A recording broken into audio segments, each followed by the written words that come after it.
Long haul, it affects 65 million people worldwide. So, what exactly does that mean? And how does it relate to POTS and dysautonomia?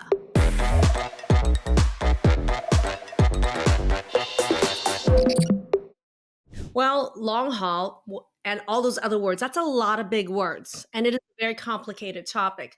So today what we're going to do is we're going to unveil the truth around this. We're going to be talking about what long haul really is, and a lot of you don't even know what the heck POTS and dysautonomia is and how it's connected. So we're going to break that wide open. Hello everybody, I'm Dr. Maggie Yu. I'm a functional medicine physician and peak health strategist.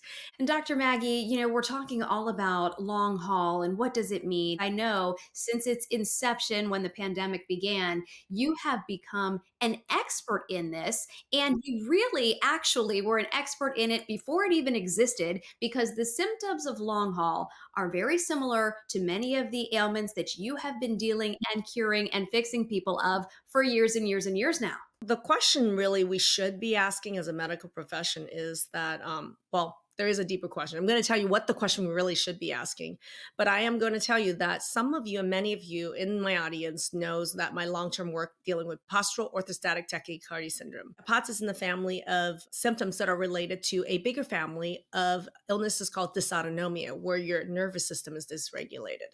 So there's a huge relationship between long haul and these two diagnoses. And we're going to connect the two today.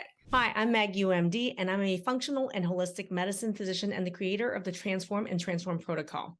If you're interested in learning what are the root causes of all chronic disease, go ahead and click the link in the description where I have a power pack 30-minute training that goes over what are the 5 pillars of Transform.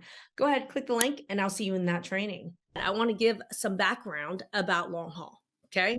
In 2024, what we found is that there's over 65 million people worldwide that have the diagnosis of long haul, which is residual symptoms after having the big C. And that's diagnosed. Now, how many of you know after you had the big C had symptoms that were residual? And we'll go through listing some of those symptoms. The symptoms can be fatigue, brain fog, dizziness, difficulty with balance, positional changes, headache, numbness and tingling, joint pain, digestion and gut symptoms, worsening of any of the other previous chronic health symptoms that you have, you name it. And there are all these other symptoms with long haul, even that people don't realize about, that I touch on many of my videos. It has an impact on hormonal health of individuals for up to 18 months that I've seen.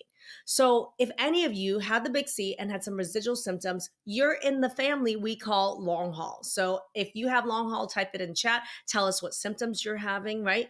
So in my estimation, a lot of people don't even realize that they qualify for this diagnosis called long haul. So I think looking at the people that come out and reach out to us, which is a couple hundred people a week, at least I would say 2/3 of the population that actually have long haul symptoms, which means their symptoms started or got worse because of the big C, aren't diagnosed. So if 65 million are the people that we know are diagnosed with it, that means almost 250, a quarter of a billion people are dealing with long haul. And you can see the comment section really is lighting up here, Dr. Maggie, of people saying, yes, I have all of the above symptoms that you just mentioned. Many people going in and saying, in fact, just highlighting this comment here, I feel like my body is not my own. It operates how it wants, when it wants, constantly glitching and short circuiting.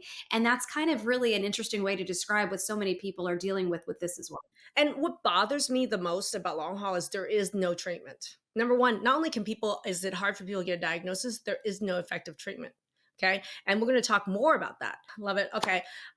What I would like to do is I call long haul POTS dysautonomia one of the many invisible diseases, which means that we all look normal and we never realize who really has it and how severe of an impact it is. What it means is that with certain positional changes, whether it's from lying down and sitting up or sitting up and stepping up or just laying down, you get dizzy. And patients with long haul and people with POTS, the name POTS means postural orthostatic tachycardia syndrome.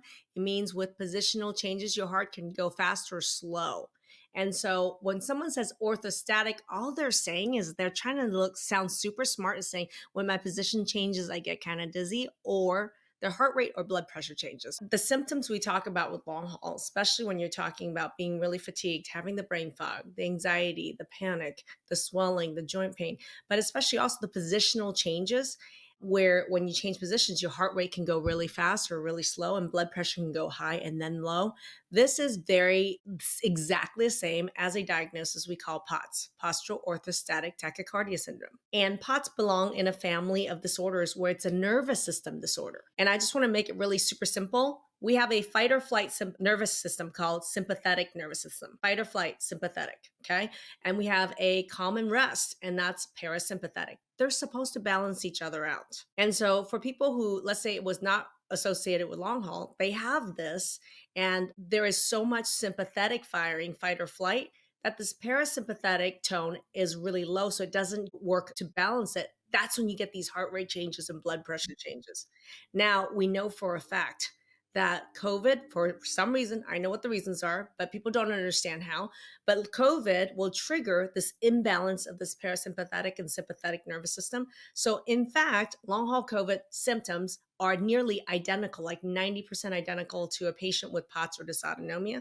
And more within the last year and a half, the medical profession is becoming more and more aware of this. And they're starting to realize that there are people with long haul now are getting another diagnosis of POTS on top of it. Hey, if you really enjoyed what you're watching and you want to learn more about this topic, make sure you check out, if you're on YouTube, some of the suggestions for what to watch next right here. And if you're watching on any other format, feel free to comment in the comment section. Our team and I will get those resources to you. And if you haven't clicked subscribe yet on YouTube, make sure to click subscribe and ring the bell so you get notified every time we are live. Thanks, everyone.